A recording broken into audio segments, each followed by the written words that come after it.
پاکستان کی سیاست میں بہت سارے نعرے ہر طرف پھیل جاتے ہیں۔ اس مرتبہ بھی ایک نعرہ پھیلا ہوا ہے جس کو کہتے ہیں گھبرانے والا نعرہ۔ وزیر اعظم عمران خان بہت مرتبہ یہ بات کر چکے ہیں اور ان کے ساتھی ان کے اس نعرے کو بار بار دہراتے ہیں یہ بتانے کے لیے کہ عمران خان کتنے بہادر ہیں۔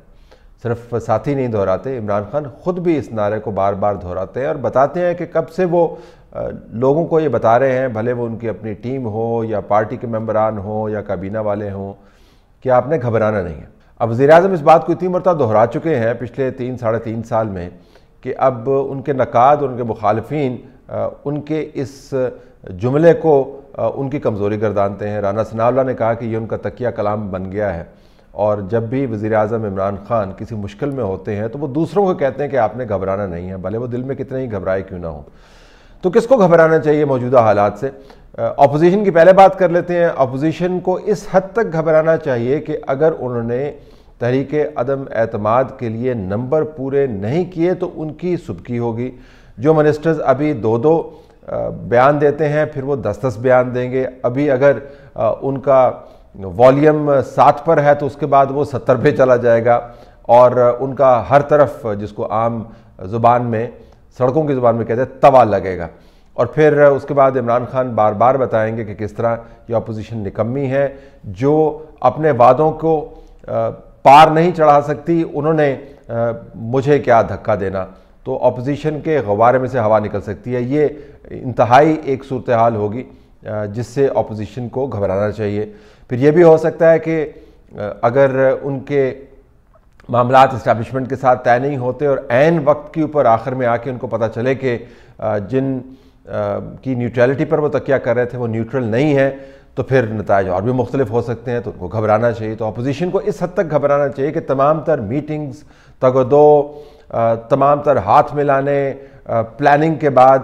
اگر وہ پھر بھی حکومت کے گرد گھیرا تنگ نہ کر پائے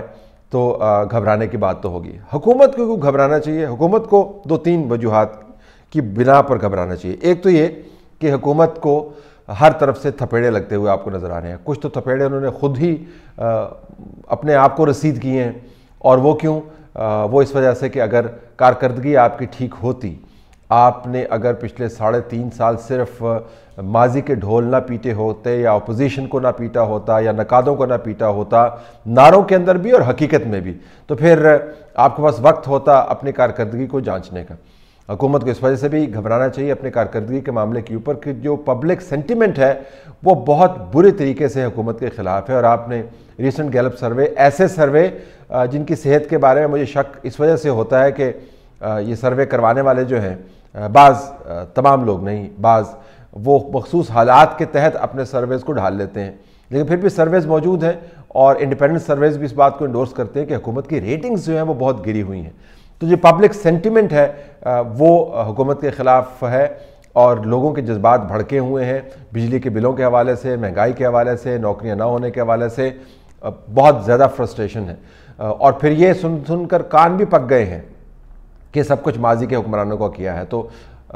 حکومت کو گھبرانا چاہیے کہ پبلک سینٹیمنٹ اس کے ساتھ نہیں ہے۔ حکومت کو اس وجہ سے بھی گھبرانا چاہیے کہ اسٹیبلشمنٹ ان کو بہت زیادہ نیوٹرل نظر آتی ہے۔ جس طریقے سے مریم اورنگزیب نے پارٹی کے بہاف کے اوپر بیان جاری کیا، اور جس طریقے سے اسٹیبلشمنٹ کے ان حلقوں کی طرف سے جو 2 منٹ میں اپنے ادارے کے اشخاص سے متعلق کسی بھی بیان کے اوپر رد عمل دیتے ہیں، خاموشی اختیار کی، اس سے پتہ چلتا ہے کہ معاملات اسٹیبلشمنٹ اور اپوزیشن کے کسی اور نقطے پر پہنچے ہوئے ہیں۔ تو اگر یہ معاملات وہیں پر پہنچے ہوئے ہیں جہاں پر بعض لوگوں کا خیال ہے، یعنی آپس میں کافی سمجھداری اب نظر آتی ہے ایک دوسرے کا موقف سمجھنے میں، اور اسٹیبلشمنٹ نیوٹرل ہو گئی ہے یہ جانتے ہوئے کہ اگر اپوزیشن کے وہ خلاف کھڑے ہوئے یا حکومت کے بالکل ساتھ کھڑے ہوئے اپنے آئینی مینڈیٹ سے ہٹ کے، تو ان کے لیے اچھا نہیں ہوگا، پبلک میں بھی ان کی سبکی ہوگی، اور حالات مزید خراب ہو سکتے ہیں اور پاکستان ان گورنیبل ہو سکتا ہے۔ اگر یہ سمجھ آ گئی ہے تو پھر حکومت کو گھبرانا چاہیے، کیونکہ حکومت کو چلانے کے لیے اسٹیبلشمنٹ کی منشا اور سپورٹ کی ضرورت ہے، اور اس معاملے کو حکومت کے اپنے منسٹرز نے خود ایکسیپٹ کیا ہے بارہا کہ اسٹیبلشمنٹ کا ہاتھ ہمارے سر پر ہے، لہٰذا شاید ان کو کوئی ذرا پریشانی کی ضرورت نہیں ہے۔ تو اگر اسٹیبلشمنٹ نیوٹرل ہے تو حکومت کو گھبرانا چاہیے۔ حکومت کو اس وجہ سے بھی گھبرانا چاہیے کہ عمران خان خود بطور لیڈر اپنی پارٹی کے اندر دبدبا تو رکھتے ہیں، روب بھی رکھتے ہیں، اور ان کی بات سنی بھی جاتی ہے، لیکن جو جوڑ توڑ کی سیاست ہے عمران خان اس سے واقف نہیں ہے۔ عمران خان آؤٹ سورس کرنے والے لیڈر ہیں، یعنی وہ چاہتے ہیں کہ کامیابی صرف ان کے نام سے جانی جائے اور جو ناکامیاں ہیں وہ کسی اور کے سر تھوپی جائے، تو وہ جو ڈیلی پالیٹکس ہے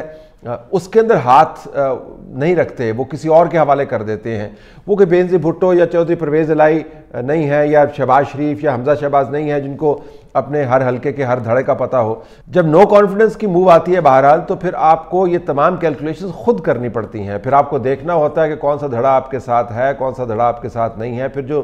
لوگ جن کو آپ نے آؤٹ سورس کیا ہوتا ہے ان کو آپ نے کمانڈ کرنا ہوتا ہے، جس کے لیے آپ کو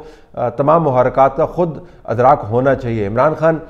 جو پاکستان کی سیاست کی بنیاد ہے اس سے واقف نہیں ہے۔ جو لوگ ان کے ساتھ ہیں ان کے مشورے پہلے بھی عمران خان کو کافی مشکل میں ڈال چکے ہیں، تو ان تمام حالات کو مینیج کرنے کے لیے جو آپ کو ٹیم سٹرکچر یا ایڈوائس چاہیے وہ عمران خان کو مہیا نہیں ہے۔ اور سب سے بڑی وجہ گھبرانے کی یہ ہونی چاہیے کہ پاکستان موجودہ حالات میں چلانے کے لیے جو آپ کو فارمولہ چاہیے وہ فارمولہ اویلیبل نہیں ہو رہا۔ ارد گرد کے حالات تیزی سے بدل رہے ہیں، خارجہ پالیسی کے چیلنجز گھمبیر ہو رہے ہیں، دفاعی پالیسی کے چیلنجز گھمبیر ہو رہے ہیں، ہمارے دشمن جو ہیں وہ گھیرا تنگ کر رہے ہیں، دنیاوی حالات بھی مکمل طور پر بدل رہے ہیں، اور معیشت ہماری آگے جانے کے بجائے یا جمود کا شکار ہے یا ریگریشن کا شکار ہے۔ اگر پاکستان کو گورن کرنا ہے تو موجودہ بیانیات تبدیل کرنا ہوگا، جس کے اندر قومی ڈویژنز ہیں، جس کے اندر مار پیٹ ہے، جس کے اندر انتقام ہے۔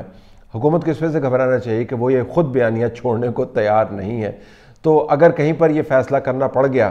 کہ اس حکومت کو چلانا ہے یا پاکستان کو چلانا ہے، تو میرے خیال میں ترجیح بڑی واضح ہوگی۔ تو ان 4-5 فیکٹرز کی وجہ سے حکومت کو گھبرانا چاہیے، اور آخر میں پھر کون گھبرائے گا یہ تو نتائج سے ہی پتہ چلے گا کہ کون گھبرائے گا، لیکن حکومت اور اپوزیشن کے حالات کا اگر آپ موازنہ کریں تو حکومت کے حالات آپ کو زیادہ پتلے نظر آتے ہیں، اس وجہ سے کہ اپوزیشن تو آلریڈی اپوزیشن میں ہے، اس کے لیے کھونے کو کچھ نہیں ہے، ماں سوائے اس کے کہ اگر ناکام رہے تو ان کی سبکی ہوگی۔ حکومت کے پاس کھونے کو سب کچھ ہے، منسٹرز کے لیے، مشران کے لیے، ان لوگوں کے لیے جن کو پتہ ہے کہ پچھلے انتخابات انہوں نے کیسے جیتے ہو اس مرتبہ، تو ان کی ضمانتیں ضبط ہو جائیں گی، اور پھر ان لوگوں کے لیے بھی جنہوں نے بڑے نعرے لگائے اس کے بعد ان کو سڑکوں پر نکلنا ہوگا تمام گارڈز اور پریویلیجز کے تحفظ کے بغیر، تو لوگوں کا سامنا کیسے کریں گے، اور ان لوگوں کے لیے بھی جنہیں دوسرے لوگوں کے ساتھ بڑی زیادتیاں کی ہیں۔ پھر جب